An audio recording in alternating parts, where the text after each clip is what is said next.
아그리파가 바울한테 말했다. 그대 자신에 대해 말해도 좋다. 그때 바울이 손을 내뻗치고서 자기를 변호했다. 제가 유대아 사람들에게 고발당하고 있는 모든 것에 대해 아그리파 임금님, 오늘 임금님 앞에서 저를 변호하게 되어 다행이라고 생각합니다. 특히 임금님은 유대아 사람들의 모든 관례와 논란거리들을 잘 아시는 분이기 때문입니다. 그래서 부탁드립니다. 제 말을 너그럽게 들어주십시오.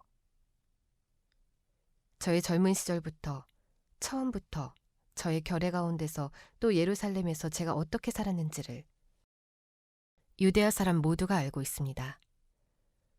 그들은 저를 애초부터 이미 알고 있었습니다. 뜻만 있다면 그들은 증언도 할 수 있습니다. 저는 우리 종교의 가장 엄격한 분파에 따라 바리새파 사람으로 살았습니다. 제가 지금 서서 재판을 받는 것은 하나님이 우리 조상들한테 하신 약속에 대한 희망 때문입니다.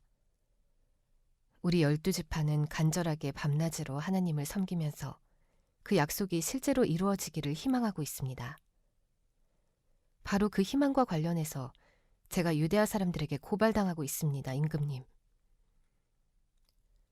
왜 여러분 가운데서 이것이 믿지 못할 일로 여겨집니까? 하나님이 죽은 사람들을 일으켜 살리신다는 것이요. 저 자신도 한때는 나사렛 예수님의 이름을 거슬러서 맞서는 많은 일들을 해야만 하는 것으로 생각했습니다. 그런 일을 예루살렘에서 실행하기도 했습니다. 또 성도들 가운데 많은 사람들을 제가 직접 감옥에 가두기도 했습니다. 대제사장들한테서 그런 권한을 받아가지고서요.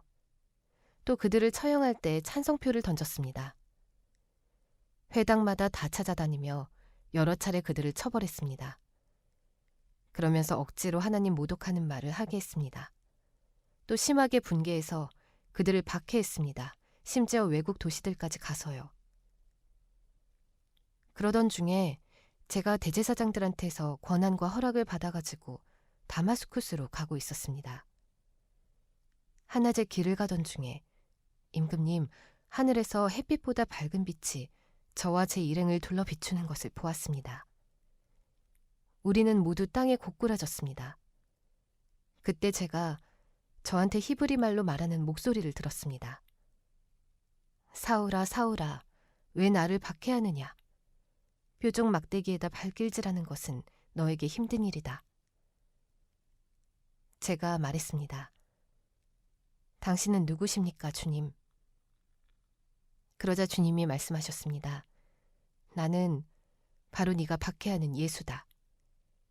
그러나 이제 일어나서 너희 두 발로 서라. 내가 너에게 나타난 것은 이 일, 곧 너를 시종꾼과 증인으로 미리 정하여 세우기 위해서다.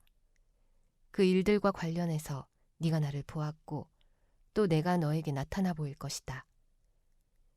너를 백성 가운데서 또 다른 민족들 가운데서 건져내어 내가 직접 그들 속으로 너를 보낸다. 그 까닭은 네가 그들의 눈을 열어줘 그들이 어둠에서 빛으로 사탄의 권한 아래에서 하나님께로 돌이키도록 하려는 것이다. 그들이 죄 용서를 받고 또 나를 믿어 거룩하게 된 사람들 가운데서 몫을 얻도록 하려는 것이다. 그래서 아그리파 임금님, 저는 하늘에서 내린 환상에 불순종하지 않았습니다.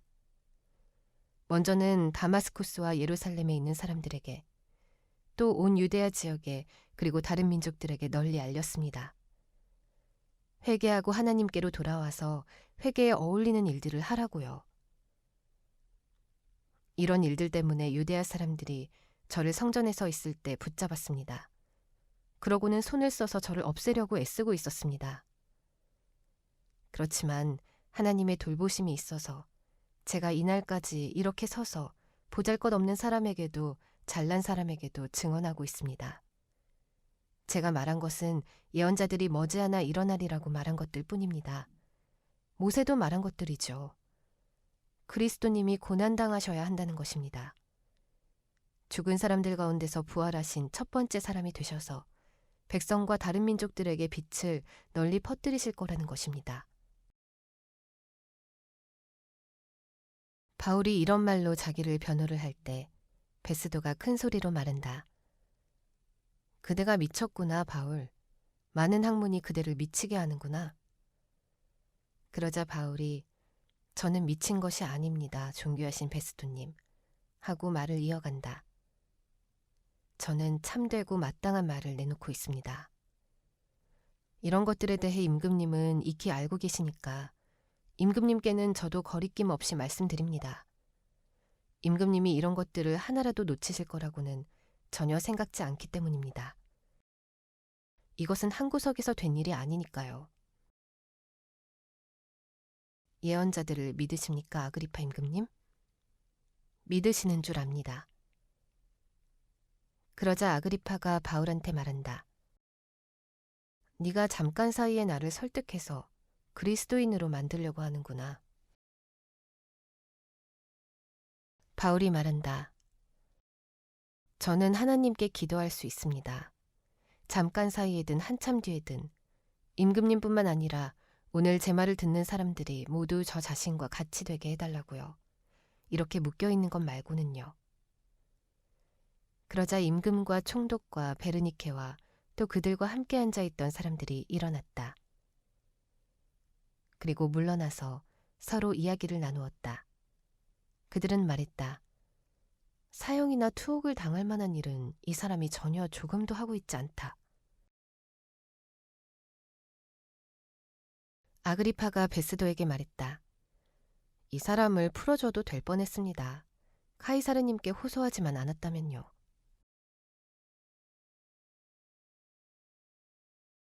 우리가 배 타고 이탈리아로 갈 일이 결정되었다. 그때 그들은 바울과 다른 몇 명의 죄수들을 율리우스라는 이름을 가진 황제부대 소속 백명대장에게 넘겨주었다. 우리는 속주 아시아를 따라 위치한 여러 지역들로 항해하려는 배 아드라무테노호에 올라타고 뱃길에 올랐다. 아리스타르코스가 우리와 함께했다. 그는 마케도니아의 테살로니케 사람이었다.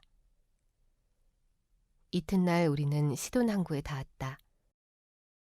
율리우스는 바울을 인정스럽게 대해주어 친구들한테 가서 대접을 받도록 허락해 주었다. 거기서 뱃길에 올라 우리는 키프로스를 바람막이로 삼고 항해했다. 맞바람이 불어서였다.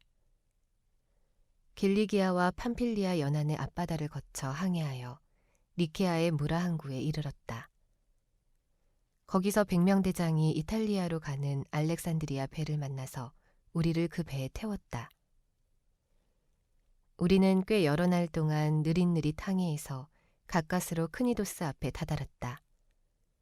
우리가 더 나아가는 것을 바람이 허락하지 않아서 우리는 크레타를 바람막이로 삼고 살모네 앞바다를 항해했다. 살모네를 끼고 돌아 가까스로 어떤 곳으로 갔는데 칼로이리 메네스, 아름다운 항구라는 곳이었다. 그 가까이에 라세아시가 있었다. 꽤 많은 시간이 흘렀고 항해하는 것은 이미 위험해졌다.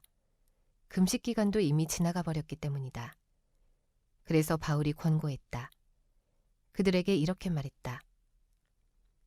여러분, 내가 보기에는 항해를 강행하면 재난을 당해 큰 손상을 입을 겁니다. 짐과 배뿐만 아니라 우리 목숨까지도요. 그러나 백명대장은 바울이 한 말보다 오히려 키자비와 배주인의 말에 덜 솔깃했다. 게다가 그 항구가 겨울나기에 알맞지 않았으므로 거기서 떠나자는 의견을 내놓은 사람이 더 많았다. 피닉스에 닿아서 거기서 겨울을 날 수 있기를 바랐던 것이다. 피닉스는 크레타의 항구로 남서쪽과 북서쪽을 바라다보고 있었다. 남풍이 잔잔히 불어왔기 때문에 그들은 자기들의 목적이 이미 달성된 것으로 생각했다. 그래서 닻을 올리고 크레타를 끼고 돌며 항해하기 시작했다. 그러나 오래지 않아서 유라굴로라고 불리는 폭풍이 크레타 섬에서 불어닥쳤다.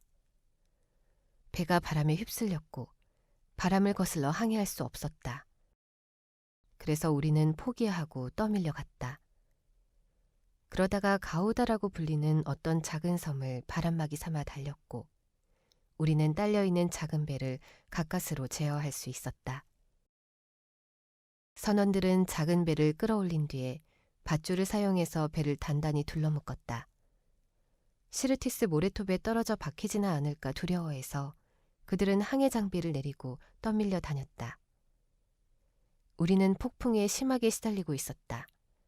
그래서 다음 날 선원들은 짐을 내버리기 시작했다. 또 3일째 날에는 자기들 손으로 배의 다른 장비를 배 밖으로 내던졌다. 꽤 여러 날 동안 해도 별들도 나타나 보이지 않았다. 거센 바람이 심상치 않게 휘몰아쳐댔고 마침내는 우리가 구원받게 될 것이라는 희망도 모두 사라져버렸다. 음식 먹기를 걸은 지가 여러 날 되었다. 그때 바울이 그들 한가운데 일어서서 말했다. 오, 여러분은 내 말을 듣고 크레타에서 배를 출항시키지 않았어야 했습니다. 그러면 이런 재난과 손상을 면했을 겁니다. 그러나 이제는 여러분을 격려합니다. 힘내세요. 목숨을 잃게 되는 일은 여러분 가운데 아무한테도 없고 잃게 되는 것은 배뿐이니까요. 이 밤에 하나님, 곧 저 자신이 속해 있고 또 섬기고 있는 분의 천사가 제 곁에 나타났습니다. 천사가 말했습니다. 두려워하지 말아요, 바울. 그대는 카이사르 앞에 반드시 서야 합니다. 보세요. 그대와 함께 항해하는 사람들을 모두 하나님이 그대에게 은혜로 주셨어요. 그러니까 힘내세요, 여러분. 저는 하나님을 믿습니다. 하나님이 저에게 말씀하셨던 대로 그렇게 될 거라고요. 우리는 반드시 어떤 섬에 부딪혀 얹힐 겁니다.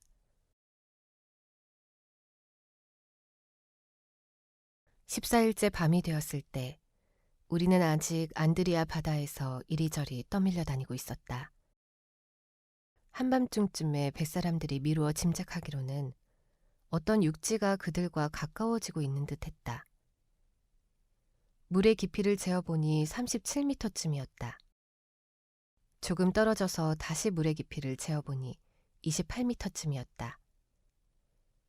혹시라도 우리가 바위 덩어리에 부딪히지나 않을까 그들은 두려워했다.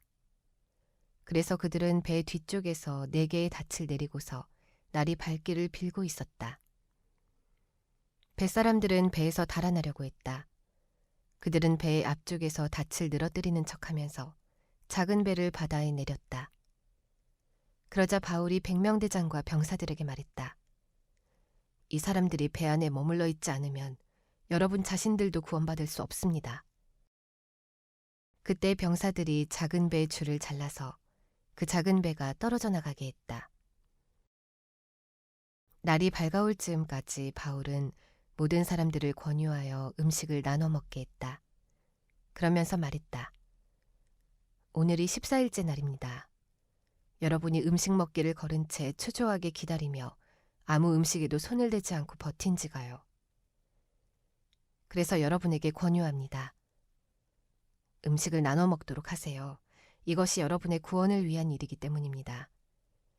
여러분 가운데 아무도 머리카락 하나 잃어버리지 않을 겁니다.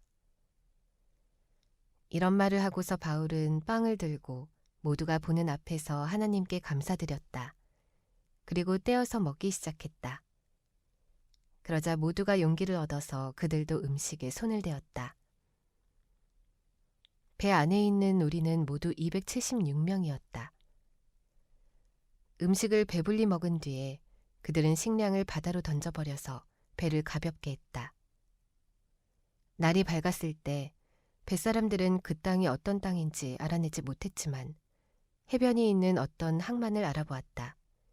그들은 할 수만 있으면 그리로 배를 대고 싶어 했다.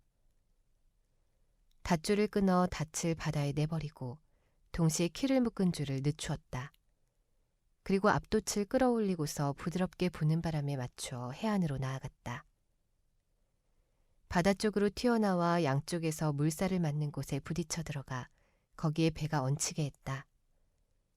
배의 앞쪽은 모래톱에 박혀서 흔들리지 않은 채로 있었고 배의 뒤쪽은 파도의 힘에 부서져 나가고 있었다. 한편 죄수들을 죽여버리자는 병사들의 의견이 있었다. 어떤 사람이 헤엄을 쳐서 달아나 버리는 일이 없도록 하자는 것이었다. 그러나 백명대장은 바울을 안전하게 살려주고 싶어서 그들의 그런 의도를 막아섰다. 그리고 명령을 내려 헤엄칠 수 있는 사람은 바다에 뛰어들어 먼저 무트로 가라고 했다. 그 밖의 사람들은 덜어는 널빤지를, 덜어는 배에서 떨어져 나온 조각을 타고 가라고 했다. 이렇게 하여 모두가 무사히 구원받아 무트에 다다르게 되었다. 무사히 구원받고 나서야 그때 비로소 우리는 그 섬이 몰타라고 불리는 것을 알게 되었다. 그 섬 토박이들은 우리에게 흔치 않은 친절을 베풀어 주었다. 그들은 불을 피우고 우리 모두를 따뜻이 맞아주었던 것이다. 비가 내리고 추웠기 때문이다. 바울이 마른 나무를 하나름 모아서 불 위에 올려놓았다. 그때 독사가 뜨거운 기운 때문에 기어나왔고 바울의 손을 꽉 물었다. 토박이들이 보니 짐승이 바울의 손에 매달려 있었다. 그래서 그들은 서로 말했다. 확실히 이 사람은 살인자예요. 그가 바다에서는 무사히 구원받았지만 딕의 정의의 여신이 그를 살려두지 않는군요. 그러나 바울은 그 짐승을 불 속에 떨어내버리고 아무런 나쁜 일도 겪지 않았다. 한편 토박이들은 바울의 몸이 곧 부어오르거나 바울이 갑자기 쓰러져 죽을 것이라고 예상하고 있었다. 한참 동안 기다리며 지켜보았지만 바울에게 아무런 이상한 일도 일어나지 않았다. 그러자 그들은 마음을 바꾸어 바울을 신이라고 말했다. 바로 그곳의 둘레 지역에 토지가 있었다. 그 섬의 우두머리 곧 푸블리우스라는 이름을 가진 사람의 것이었다. 그는 우리를 자기 집에 맞아들여 3일 동안 친절하게 손님으로 대접해 주었다. 그런데 푸블리우스의 아버지가 열병과 배앓이 전염병에 걸려 드러눕게 되는 일이 일어났다. 바울이 푸블리우스의 아버지한테로 다가가서 기도해주고 그에게 손을 얹어 낫게 해주었다. 이런 일이 일어나자 그 섬에 있는 다른 아픈 사람들도 찾아와서 고침을 받았다. 그들은 많은 선물로 우리에 대한 존경을 표시했고 배 타고 떠날 때에는 필요한 것들을 챙겨주었다. 3개월 뒤에 우리는 그 섬에서 겨울을 보낸 배를 타고 떠났다. 알렉산드리아 배로 디오스쿠로이라는 이름이 표시되어 있었다. 시라쿠사에 닿은 뒤에 3일을 머물렀다. 거기서부터 닻을 걷어올려 레기움에 닿았다. 하루가 지나니 남풍이 불어왔다. 둘째 날에 우리는 포티올리로 갔다. 거기서 우리는 형제자매들을 만났고 그들 집에 초대를 받아 7일을 머물렀다. 이렇게 하여 우리는 로마에 왔다. 거기로부터 형제자매들이 우리에 대한 소식을 듣고 우리를 맞으러 아피우스 광장과 트레이스 타베르나이까지 왔다. 바울이 그들을 보고서 하나님께 감사드렸고 용기를 얻었다. 우리가 로마에 들어갔을 때 바울에게는 그를 지키는 병사와 함께 따로 지내는 것이 허락되었다. 3일 뒤에 바울이 유대야 사람들 가운데 유력 인사들을 불러 모았을 때였다. 그들이 모였을 때 바울이 그들한테 말했다. 제 자신은 형제 여러분, 우리 백성이나 조상들의 관리에 거스르는 어떤 일도 하지 않았습니다. 그런데도 저는 예루살렘에서 갇힌 몸이 되어 로마 사람들의 손에 넘겨졌습니다. 그들은 저를 신문에 보고 나서 풀어주려고 했습니다. 저한테는 사형당에 마땅한 아무런 이유가 없었기 때문입니다. 그런데 유대야 사람들이 반대를 늘어놓는 바람에 어쩔 수 없이 카이사르에게 호소하게 된 것입니다. 저는 제 민족을 고발할 거리가 있었던 게 아니었습니다. 이런 까닭에 저는 여러분을 뵙고 말씀을 나누려고 모셨습니다. 제가 이렇게 사슬에 둘러 묶여 있는 것은 이스라엘의 희망 때문입니다. 그들이 바울한테 말했다. 우리로서는 당신에 대해 유대아로부터 편지를 받은 일이 없습니다. 형제들 가운데 누군가가 이르러서 당신에 대해 뭔가 악한 일을 알리거나 말한 일도 없습니다. 우리는 당신이 무엇을 생각하고 있는지 당신한테 들어보는 것이 좋겠다고 여기고 있습니다. 이 분파에 대해 우리에게 알려진 것은 어디서나 반대를 받고 있다는 것이니까요. 그들은 바울과 만날 날을 정해두었다가 바울이 묵고 있는 곳으로 더 많은 사람을 데리고 왔다. 그들에게 바울이 하나님 나라를 설명하고 힘껏 증언했다. 또 모세의 율법과 예언자들의 근거에서 예수님에 대해 그들을 설득했다. 이른 아침부터 저녁 때까지 그렇게 했다. 어떤 사람들은 바울의 말에 설득되었지만 어떤 사람들은 믿지 않았다. 그들은 서로 같은 목소리를 내지 못하고 있다가 흩어졌다. 그러기 전에 바울이 이 한마디를 했다. 성령님이 예언자 이사야를 통해서 여러분의 조상들한테 잘 말씀하셨습니다. 이렇게 말씀하셨죠. 이 백성한테 가서 말하여라. 당신들은 듣고 또 듣겠지만 절대로 깨닫지 못할 것이요. 당신들은 보고 또 보겠지만 절대로 알아보지 못할 것이요. 이 백성의 마음이 둔해졌고 귀로 듣는 것이 느려졌고 눈을 감아버렸기 때문이다. 그들이 눈으로는 알아보지 못하고 귀로는 듣지 못하고 마음으로는 깨닫지 못하게 하려는 것이다. 그들이 돌아와서 내가 그들을 낫게 해주는 일이 없게 하려는 것이다. 그러므로 여러분은 아시기 바랍니다. 다른 민족들에게 하나님의 이 구원이 내보내졌습니다. 그들은 또한 들을 겁니다. 바울은 꼬박 2년 동안 자기 셋집에 머물렀고 자기한테 오는 사람들은 모두 맞아주었다. 그러면서 하나님 나라를 선포하고 주 예수 그리스도님에 대한 것들을 가르쳤다. 조금의 거리낌도 없이 방해도 받지 않고.